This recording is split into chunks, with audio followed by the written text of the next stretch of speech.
Umusatsi ni tumwe mu tunyangingo tuba mu mubiri w'umuntu, ariko niyo umuntu afite umusatsi mwinshi ukamubona utamwe kongera guhura ukamubona ntawo afite, ubona yahindutse cyane mu migaragarire ye. Bamwe mu bamenyekanye ko bagize umusatsi mwinshi mu mateka y'isi nko mu iyobokamana harimo Samusoni, umunyembaraga wabaye mu mateka y'isi kandi imbaraga ze zikaba mu musatsi we. Undi twavuga kuri aha ni uwitwa Abusalomu, nawe bivuga ko yari afite umusatsi muremure kandi mwiza. Saba gusa hari n'abandi tutarondoye kandi nabo bagize umusatsi mwiza kandi muremure. Ese kugira umusatsi mwiza biterwa n'iki? Ese kugira ngo uwufate neza wakora iki?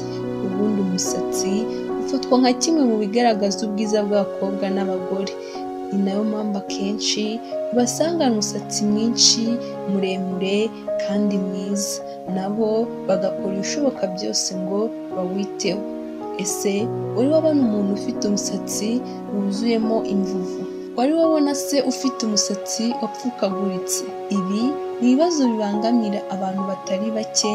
Ni nayo mpamvu uno munsi twaguteguriye uburyo 5 bw'umwimerere wakoresha urwanya imvuvu no gucika k'umusatsi.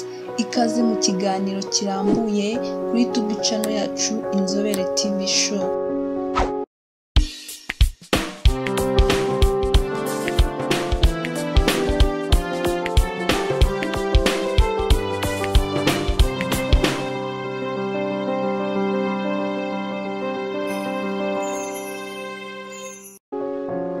Gupfuka umusatsi ni kimwe mu bibangamira buri umwe ufite iki kibazo, ariko uno munsi twagukusanyirije uburyo 5 bwizewe bw'umwimerere wakoresha urwanya imvuvu no gucika k'umusatsi.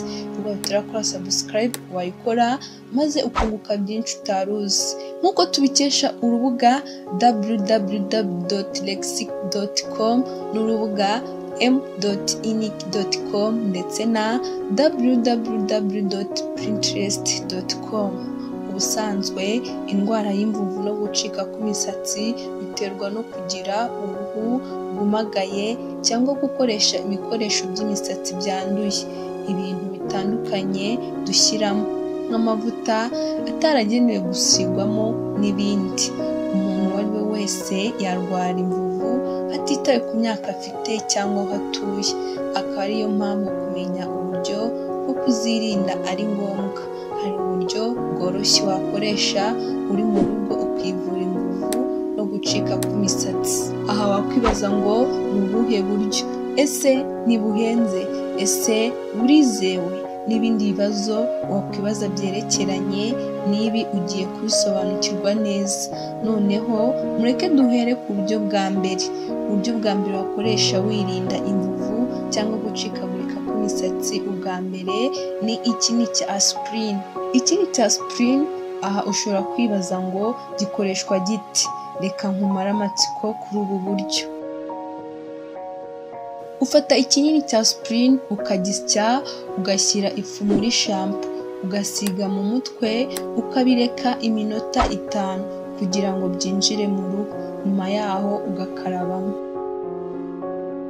Nyuma yo kumva uburyo bwa mbere, tugiye kurebera hamwe uburyo bwa kabiri. Ubu nabwo ntabwo bugoye rwose. Ubu bwo nta bundi rero ni umutobe w'indimu. Indimu ni urubuto ruboneka hose kandi ku buryo bworoshye, nubwo abantu bamwe barutinya kubera uburyohe bwarwo budasanzwe, ariko ni umuti ukomeye cyane. Ariko uno munsi tugiye kugaruka uko ikoreshwa igakiza imvuvu no gucika k'umusatsi. Ufata umutobe w'indimu ugasiga ahari imvuvu, ukabireka mu gihe cy'iminota 15, nyuma ukamesa mu mutwe. Ibi nibura ukabikora inshuro 3 mu cyumweru. Iyo ubikoze neza imvuvu zirakira nta kabuza. Ubundi buryo bwa gatatu wakoresha ukirukana iki kibazo burundu ni indimu n'igikakarubamba. Ubu buryo nabwo ni umwimerere kandi ntibugoranye kuko wabubona ahariho hose. Ese ubu bwo bukoreshwa bute? Ubukoresha igihe kingana iki? Ubaye turakora subscribe wayikora maze nabwo ukabumenya neza.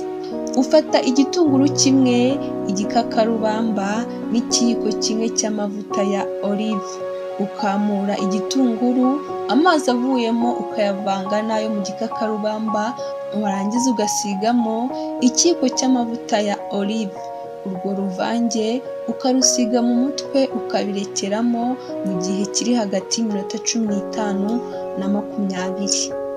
Nyuma ugafurishamo shampoo. Ibyo ukabikora byibura 2 mu cyumweru kugira ngo bitange umusaruro. Twakomeje ku buryo bwa 4. Ubu bwo nta bundi ni amavuta ya coconut. Coconut ni igihingwa gisanzwe rwose, uretse ko kidakunze kuboneka cyane, ariko aya mavuta yayo nayo akiza ibi bibazo byombi. Aya nayo afasha cyane mu kurwanya imvuvu. Mbere yo koga mu mutwe wajya ubanza ukayasigamo. Ubundi buryo kandi bw'umwimerere tugiye gusorezaho mu buryo bwa 5, aribwo umutobe wa pome na vinegere.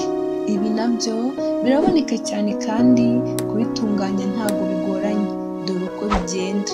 Ufata pome ugakamura umutobe ukavanga na vinegere, ukabisiga mu mutwe buri gihe mbere yo kogamo byibura buri munsi. Ubwo ni bumwe mu buryo wakoresha wivura imvuvu kandi wirinda stress, nubwo nayo idatera indwara y'uruhu. Abashakashatsi bavuga ko yongera izihari. Kurya neza ibiryo bifite intungamubiri ihagije ndetse n'imbuto, kuko umusatsi udafite vitamine nawo ucika. Ibyo byose bizatuma ukomeza gusa neza. Ese waba ushaka kumenya ibindi biganiro twakoze byabanjirije iki? Wakora subscribe maze ukareba mu zindi video twakoze kuri YouTube channel yacu. Ikoranabuhanga, uburezi, amateka, imyidagaduro n'ibindi byinshi bitandukanye. Gusangiza iki kiganiro abandi biremewe, nabo bakamenya mu buryo bw'umwimerere. Ikiganiro cyacu naho tugisoreje, turabashimiye cyane nawe utaha. Ciao ciao.